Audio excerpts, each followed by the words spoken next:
Okay, so we are going to shift gears a bit and talk about deafblindness. And so, deafblindness is when children have both vision and hearing loss that has a significant impact on their education performance. Does not mean that the student is completely deaf and completely blind. Just means that they have a dual sensory loss of both their vision and their hearing.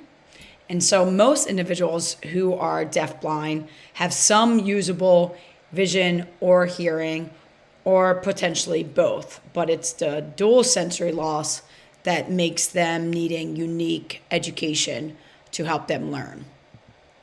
So when we look at IDEA under deafblind category, which deafblindness is its own eligibility for special education category, deafblindness is defined as a concomitant, simultaneous hearing and vision impairment that the combination in which causes such severe communication and other developmental and educational needs that they cannot be accommodated in special education programs solely for children with deafness or children with blindness.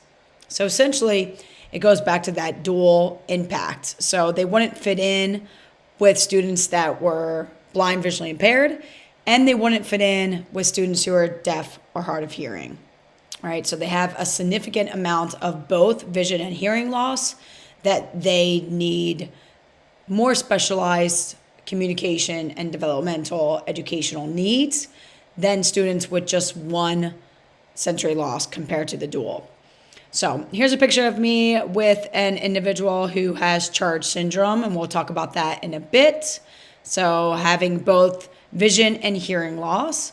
And then in the upper right, I actually went through training to become an intervener, which is different than an interpreter. So an intervener is a one-to-one support person for an individual who is deafblind, and it provides them access to communication like an interpreter, but it also provides them access to environmental cues, access to non-communication language about the environment, about social cues, about what's happening with other individuals, and supports them in learning and developing. So many times students who are deafblind will have an intervener within the school system that actually can do more hands-on educational work than an interpreter who's just going to provide language through American Sign Language. So to get started, go ahead and scan this QR code. This is going to take you to a quick, 2-minute video about the National Center on Deafblindness, and it's a great overview and a great resource for you to examine if you ever have a student who is deafblind. So what are the causes of deafblindness? So there's Usher syndrome, which has 3 different types. Each type varies in severity of when the onset of vision loss and hearing loss occurs throughout the lifespan. Charge syndrome, who are, pretty medically fragile, very complex because of the acronym CHARGE. Actually, each letter stands for an impact that occurs on the individual. So this picture in the middle here is me with another little guy who's got Charge syndrome, and you can see that he has difficulties with breathing independently with a trach that he has in. And so they have heart defects, they have vision loss, hearing loss, they have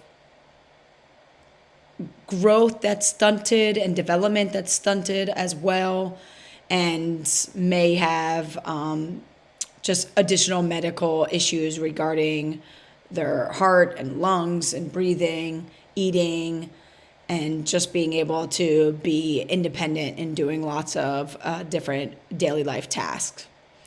The other one is meningitis and also prematurity. And there are a lot of other just rare syndromes that can cause both vision loss and also hearing loss as well. But the top two are going to be Usher syndrome, and the number one etiology that we know of for childhood deafblindness is Charge syndrome. So, what are some considerations for children with deafblindness? One, we know that because of the needed support, a lot of interactions that children who are deafblind have are with adults. And so there's a lot of isolation and social deprivation that occurs from their peers because lots of their interactions are done by other service professionals, teachers, interveners, interpreters, and so there's that lack of interaction with their peers. Also, they for sure have limited amounts of incidental learning because of the lack of access to the world around them through two of our distant senses, which is our vision and our hearing. So many times within the deafblind world, we'll talk about this bubble that they live in because they may not know what's potentially outside of their arm's reach because both their vision and their hearing may not be able to access something that's distant from them. And so movement's really important because essentially movement gives them an opportunity to move through space and be able to access outside of their bubble of their vision and hearing senses. They may also need more time to process information and to be able to perform what's being asked. And some of them are going to learn through tactile learning. And so I have two pictures here of individuals that are using hand underhand to guide in activities, to communicate. And so that hands-on tactile learning is really, really important. So what are some communication modes for individuals who are deafblind? Again, it's the whole spectrum. So they may be verbal or may be able to access communication auditorily with or without amplification, depending on, if their hearing is more significantly lost than their vision and vice versa. They may utilize sign language. And typically, if they're using sign language, it may need to be close, up, kind of in a small space, or they may actually need distance sign where, because of their vision loss, they may need the interpreter to be at a specific distance away to have the best clarity of their vision. Or they may use tactile sign, so signing inside the hands of the individual. They may also use picture symbols or object cues to really help start build language and get an understanding of their schedule, of what words really mean, and what object cues can be used to identify something that is going to be a part of what they're going to interact with and learn about. So various different ways to communicate. But again, we know communication is one of the most important aspects when working with children with disabilities, because without communication, we're going to see a lot more behaviors, because behavior is communication if they're not being heard or their wants and needs aren't being met. So it's really important to learn about students who are deafblind and how they access language and communicate, and to be able to learn about their preference and their system so that as the teacher, you can communicate directly with that student. So what are some steps to clear communication? One, is really important to allow time within your lessons for the student to just explore the environment, explore the equipment, and be able to process that tactilely as they see fit. So almost like guided discovery, where they're able to really explore, learn about the equipment and space at their own time and pace. Listen to the student, the interpreter, and the parents for what's the best ways to communicate with them. It's beneficial when we can do continuous activities because it provides opportunities to have communication during the activity, provide feedback, and allow them to continuously practice it. compared to very discrete skills that have a start and stop point, which is difficult to then provide communication during that skill or activity. So looking at ways to implement continuous movement and activities can help provide better communication during it, such as feedback or instruction, which will help them continue to develop their skills. Closed skills are definitely where you want to start, and then move to open skills, right? So where it's very self-paced compared to externally paced, where the student can work with one piece of equipment, so they have a lot more high time on task and a lot higher amount of opportunities to practice. Then move to open skills, and where they are a lot more dependent on outside factors.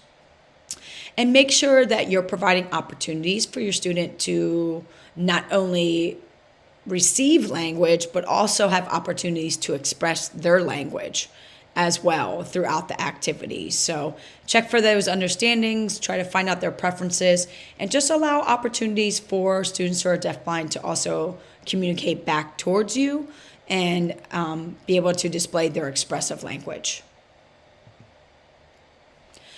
So how do we begin to develop more communication, especially within our field, which may be a little bit different on items that words we say compared to the academic language? So we want to teach them common language, such as the name for different balls that we may use, like a soccer ball or a basketball or a volleyball, right? And so being able to identify what that main unit topic is really important, or be able to identify what that piece of equipment is. So making sure that we're trying to develop additional pieces of language and words, and that will help enhance their communication.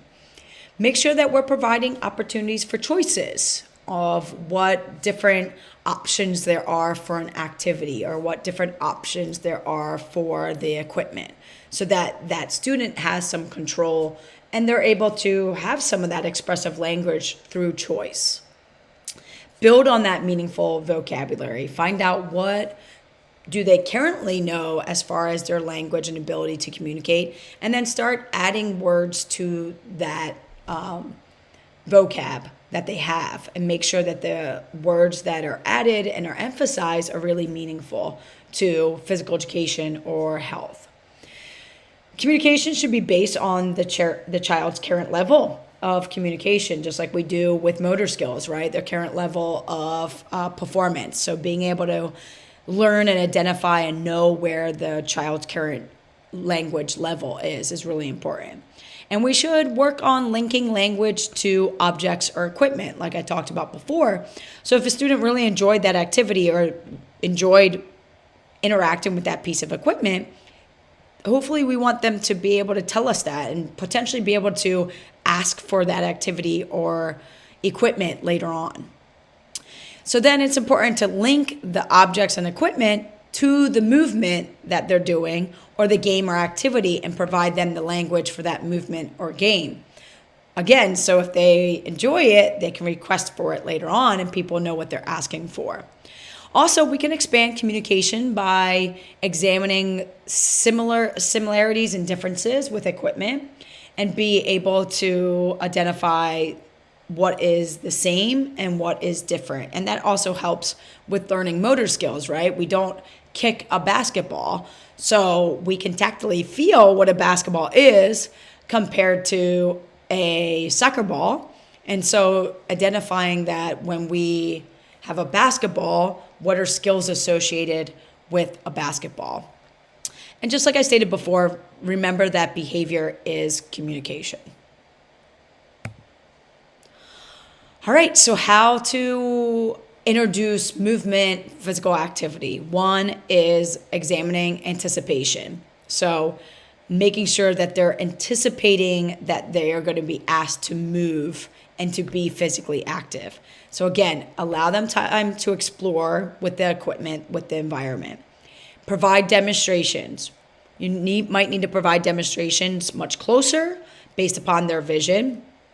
Or they might need to tactily model, so where they're able to feel you perform that movement task as you're doing it. So make sure that you demonstrate the movement with the equipment. You may also want to do what's called coactive movement or intimidation, imitation, where you perform the activities together. All right, so you're working on doing the activities together, just like if you are kind of both dribbling a ball together, and the student who's deafblind may have their hand above your hand and you're both pushing down the ball together, or you're doing a pass to each other, right? So back and forth, that coactive movement is really important for them to better learn and anticipate physical movement. Make sure you follow the student. It's very student-centered when teaching students who are deafblind, and making sure that you are aware of how they're reacting to the situation and what they may be seeking or avoiding. I always want to add rhythm whenever we're doing movement. I think all movement has rhythms to it. And so having that beat of rhythm or turn taking is really important, can aid in motor skill development. And also we want to use any residual vision or hearing that they do have. So really utilize a multisensory approach when teaching movement and physical activities and health to students who are deafblind. And then also if we can match that movement with a particular object or symbol or ball, that's going to help them build that language and communication.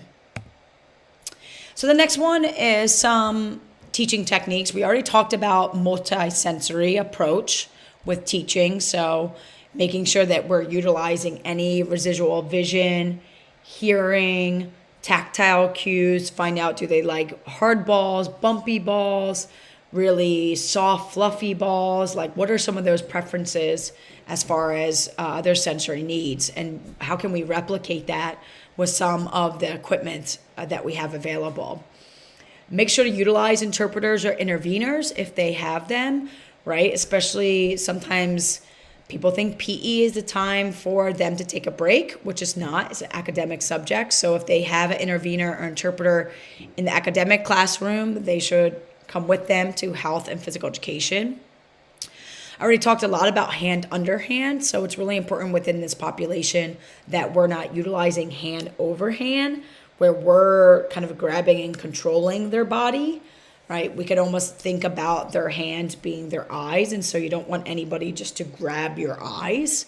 And so really making sure that we're putting our hands underneath theirs, and that they then have control of their own body and hands and motions and actions, and they can feel what they want to feel within the movements. So hand under hand is a technique that should be utilized, and that also goes into that tactile modeling or tactile guidance, where they may be feeling how you hold a ball, where you move the ball when you are throwing it or performing a motor task. Make sure to provide information that validates their performance. So give them feedback on their performance. Let them know that you're watching them perform, because they might not be able to see or hear you, that you're present. So making sure that you're having those opportunities to interact, even if it's just to say like, yes, keep working, I see you, or it might be more specific where you're giving them feedback. Also, make sure you let them know how much longer or how many more times they're going to be performing that activity. We know if we're not getting feedback and we're asked to do something and we don't know how long or for how many more, motivation starts to decrease. And if motivation decreases, that means skill performance also decreases as well. And make sure at the end of an activity or their class, you have some review of what they learned, what they accomplished, what they developed or did. So that's really completing the full circle of their learning throughout that lesson. Also, it's important to make sure that you're teaching age-appropriate activities regardless of where their understanding level may be. We need to make sure that activities are age-appropriate. And we want to teach them activities that can be generalized. Remember, we talked about generalization, meaning that they can take this activity and what they learn and apply it to a different setting. So maybe they can apply what they learned to recess or in their home community, or it's something that their family does on the weekends. So really making sure that the priority is activities that they can utilize in many more different settings. Make sure to provide choice, for sure. We want them to have outlets to express their wants and needs in language. And also provide movement in steps, very broken down, very much a task analysis of the main steps that need to be taught throughout. Will also increase learning for students with deafblindness. All right, and then we're gonna watch this short little clip here, and we'll be getting close to finishing up for deafblindness. A collection of images and video clips showing students, graduates, and staff from Perkins School for the Blind. People who have deafblindness are capable of greatness. As children, they can learn to read, write, and communicate, not just their basic wants and needs, but their feelings and opinions about the world around them. As adults, they can become our peers and colleagues. They can be athletes, they can be public speakers, lawyers, and writers. Yet stigma against people with disabilities, especially those who have both vision and hearing loss, is pervasive. Disability stigma is so embedded in our society that the life's work of Helen Keller, history's most famous deafblind person and disability advocate, is often cast in doubt, even a half-century after her passing. I'm Wendy Buckley, a teacher and assistive technology specialist in the deafblind program at Perkins. So many people who are deafblind are kept from pursuing their passions, their dreams, and other opportunities. It's not because they're incapable of succeeding or even changing the world. It's because the world doesn't always believe in them. At Perkins, we work every day to empower children who are deafblind and see firsthand just how capable they are when given the proper support and chance to flourish. It's time to end the stigma. It's time we see people for what they can do, because everyone can learn and everyone can make a difference. Will you join us in creating a stigma-free world? Text on screen Perkins School for the Blind logo. Help us end the stigma. Spread the word and share this video. Together, we can create a world where everybody gets the chance to reach their full potential.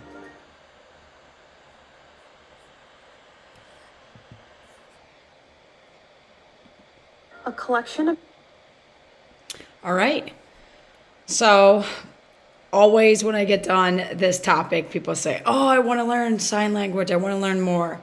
So here are 3 great websites that you can utilize to be able to learn more sign language. That is aslpro.com, startasl.com, or lifeprint.com. And on YouTube, there is learnhowtosign.org, which has a bunch of different videos to be able to start learning and start being able to sign more and be more prepared for students who are deaf or hard of hearing in your physical education or health classroom. So go ahead and click the first 25 signs. You can go ahead and look it up on YouTube and start learning.